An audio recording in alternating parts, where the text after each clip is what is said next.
Olá, tudo bem com você? Espero que sim. Eu sou o Fábio Costa e, nesta segunda-feira, como em todas as segundas, temos aqui no canal do Observatório da TV o In Memoriam, um programa que relembra figuras marcantes da nossa televisão que, infelizmente, não estão mais entre nós, não é? Se você ainda não for um dos mais de 26 mil inscritos que temos aqui no nosso canal, inscreva-se e ative as notificações. Assim, sempre que nós publicarmos vídeos novos, e não só os meus, como também de Kaká Novelas, de Cadu Safner, de Cristiano Blota, enfim, o João Márcio com os reality shows, né? Sempre que nós trouxermos vídeos novos aqui ao canal, você será avisado, tá bom? E também acompanhe os conteúdos do Grupo Observatório na sua plataforma digital de áudio preferida. Nesta semana, o In Memoriam relembra uma figura que a gente pode definir como controversa, que faleceu há exatamente 35 anos, né? Alguns dias atrás, nós completamos 35 anos do falecimento dele. Flávio Cavalcanti, um apresentador dos mais representativos da nossa televisão, né? Flávio Antônio Nogueira Barbosa Cavalcanti, salvo engano meu, né? Carioca, nascido em janeiro de 1923, portanto, seu falecimento ocorreu quando ele tinha 63 anos completos, né? Flávio Cavalcanti, ele é celebrado, inclusive até em música, né? Comparado a figuras ditatoriais como Hitler, né? E é muito lembrado por... Eu dou risada porque é uma circunstância bastante curiosa, né? Iguala-se na música dos Titãs Hitler e Flávio Cavalcanti. Porque Flávio Cavalcanti é muito lembrado até por pessoas que não são do tempo dele, né? Não acompanharam os seus programas. É o meu caso, por exemplo, né? Eu nasci no ano em que ele faleceu, 86. Então, existe uma parcela do público que já ouviu falar em Flávio Cavalcanti como um apresentador polêmico, de opiniões bastante contundentes e que quebrava em pleno palco os discos de artistas que o desagradavam, né? E chamava dos piores nomes, né? Porcaria era elogio.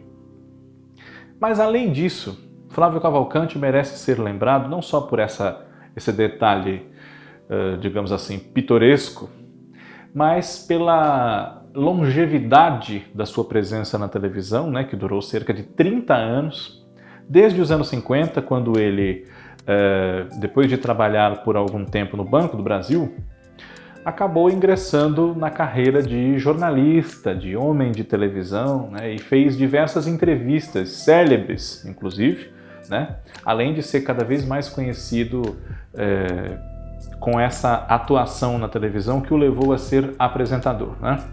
Essas entrevistas, algumas delas, né, foram muito comentadas na época.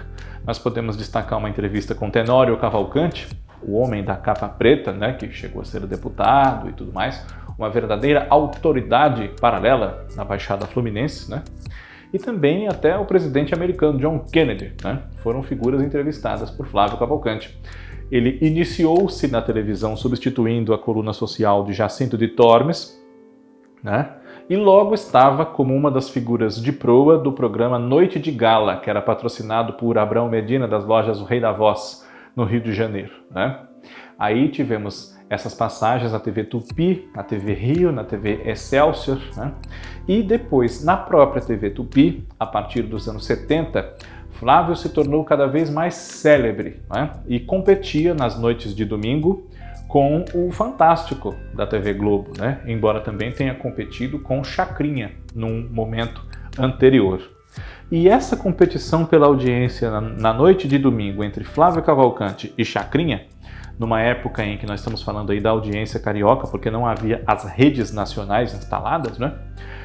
Gerou vários episódios peculiares, mas especialmente o caso de Seu Sete, né? Uma médium, Cacilda de Assis, que recebia o espírito de Seu Sete, né? Ela foi levada de um programa para o outro, ambos apresentados ao vivo, né? Do programa de Chacrinha para o programa de Flávio, e deu mostras ali das suas capacidades mediúnicas, religiosas, enfim, como queiras, e acabou se deflagrando uma crise de discussão da qualidade da televisão, do baixo nível dos programas de auditório, se não era o caso de acabar com eles e coisas assim, né? Os programas de auditório existem até hoje, né? Nós estamos falando de uma coisa de 50 anos atrás. Mas houve realmente uma sombra, uma ameaça por sobre esse tipo de atração na televisão depois da grande polêmica que foi a apresentação de Seu Sete da Lira nos programas de grande audiência de Chacrinha na TV Globo e de Flávio Cavalcante na TV Tupi, em 1971. Né?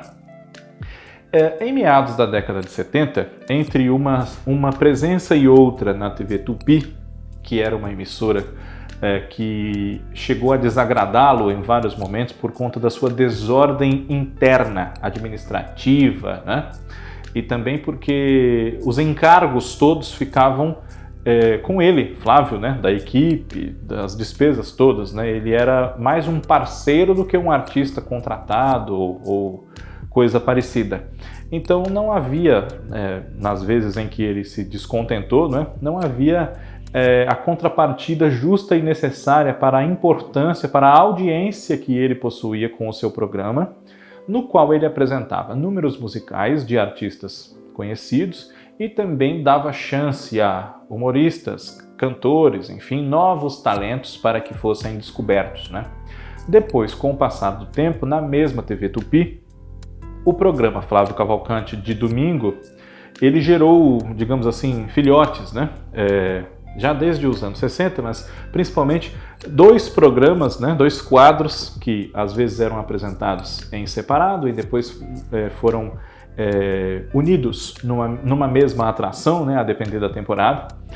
Um Instante Maestro, né, com os calouros, e daí também temos o primeiro júri da televisão, que teve ao longo dos anos figuras como José Fernandes, Marisa Urban, Márcia de Windsor, né, Beth Mendes, enfim, e também A Grande Chance, né, que era justamente esse de figuras que estavam em busca do estrelato. Tá? Em meados dos anos 70, Flávio Cavalcante, descontente com a TV Tupi, saiu da emissora e passou por algum tempo na TV Record, aqui de São Paulo, né, e também na TV S, né, ainda entrando no ar em 76, 77, Flávio Cavalcante esteve na emissora, que então só era sintonizada pelo público carioca, né? Mas foram passagens breves, né? Até que, mais uma vez, ele voltou à TV Tupi e encerrou a trajetória da emissora com o seu programa no ar lá, o programa Flávio Cavalcante nas noites de domingo. Com o advento da década de 80, essa figura que era identificada com um público conservador, né? Com a direita, digamos assim, que tinha um tique nervoso com os óculos, né? Colocava e tirava, e um gesto característico para chamar o intervalo comercial, que era levantar o dedo, né? E a câmera focalizava o dedo e ele dizia, nossos comerciais, por favor, né?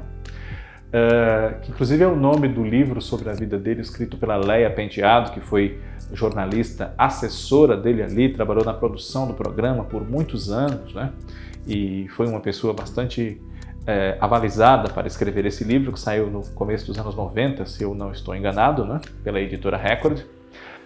Flávio, nos anos 80, depois de dar uma entrevista que até hoje a gente pode ver, tem no YouTube também, pode assistir, uma entrevista ao programa Abertura, produzido por Fernando Barbosa Lima, exibido pela Tupi, né? Ele ingressou no cast em 1982, né? Da TV Bandeirantes, e lá apresentava todas as noites, na faixa de 9 horas, um programa chamado Boa Noite Brasil, né? Onde retomou seus quadros, criou outros e alguns tinham uma apresentação semanal ou quinzenal, mas o Flávio Cavalcante dava o seu verdadeiro show de cultura, de elegância, né? De traquejo com a plateia e com seus convidados e de opiniões bastante fortes, como uma que é bastante lembrada também sempre, na qual ele defende que deve haver censura, né? As pessoas têm medo da palavra censura, mas eu não tenho, eu acho que deve ter. Ele chegou a dizer isso, existe o registro em vídeo, né?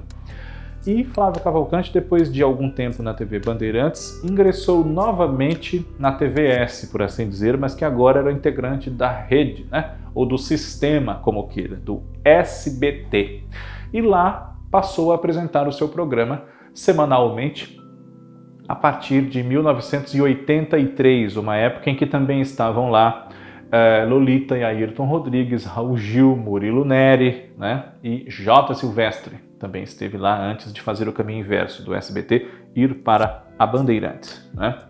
Flávio Cavalcante passou mal durante um programa dele no SBT, um programa apresentado ao vivo, né?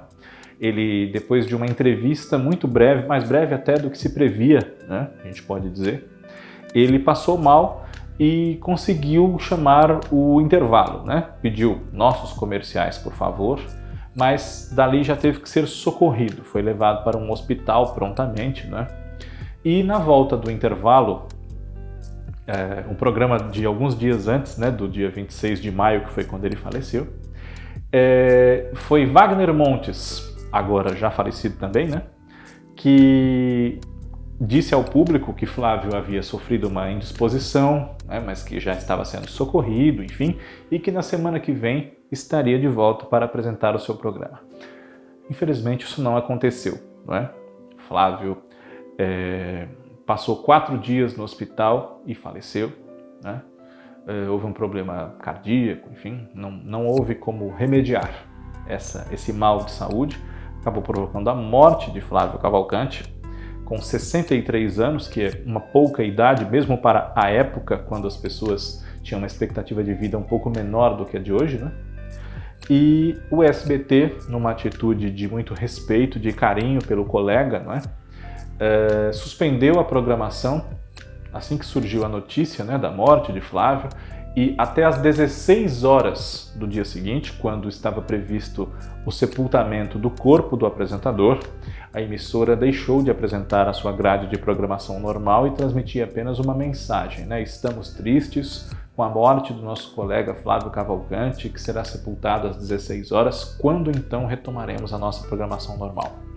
Flávio Cavalcante, como eu disse, uma figura identificada com um público conservador, com a direita, com o próprio regime militar pelas suas atitudes e falas contundentes e digamos assim, caretas, né? Mas ele, em contraponto, num paradoxo com essa imagem pública que tinha e que até sustentou, por que não dizer, não é? Flávio era muito simpático a figuras que não eram simpáticas aos olhos do regime militar, como a já citada Beth Mendes, né? E Leila Diniz. Leila Diniz chegou a ser escondida por Flávio e sua família na casa deles em Teresópolis, né? A região serrana do Rio. Então isso mostra que nem todos são apenas uma coisa, não é? Existem facetas das pessoas que às vezes a gente até desconhece porque não são as facetas públicas. E no caso de Flávio Cavalcante existe essa dualidade, né? Um homem que é capaz de arriscar a sua própria segurança e a da sua família naqueles dias de regime, não é? Dando ali a acolhida a uma figura que estava sendo perseguida, visada pelos militares, como era o caso da Leila Diniz, que infelizmente faleceu também pouco tempo depois, né? Ainda no começo da década de 70. In Memoriam está de volta na próxima semana. Um grande abraço a todos vocês, obrigado pela audiência.